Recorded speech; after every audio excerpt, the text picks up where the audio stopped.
que répondez-vous à Vincent qui dit voilà, finalement les citoyens se font un peu manipuler par ceux qui leur désignent des boucs émissaires?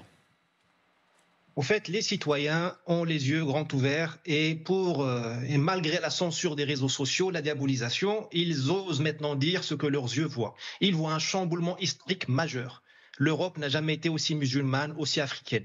Je ne le regrette ni le célèbre. C'est un changement historique majeur. On ne peut pas demander au peuple de rester impassible, passif devant ça. Vous avez un problème, je dis, et je suis musulman, je le dis, vous avez un problème musulman en Europe. Vous avez une acclimatation de l'islam à faire en Europe. Bon courage.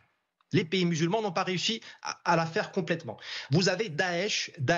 Hein, je ne parle pas d'une ONG de scouts. Daesh a attaqué un festival de la diversité en Allemagne récemment. Des civils égorgés. Alors, ce n'est pas un problème social. Ce n'est pas parce que je gagne moins bien ma vie que je ne m'achète pas ma Passat ou ma Volkswagen que je veux expulser les immigrés. Vous avez un problème dans une partie de cette immigration. Et ce que le peuple demande, c'est quelque chose de vraiment basique et que nos hommes politiques ne veulent pas encore comprendre, quoique ils commencent à prendre le chemin, comme en Allemagne. C'est le principe de précaution.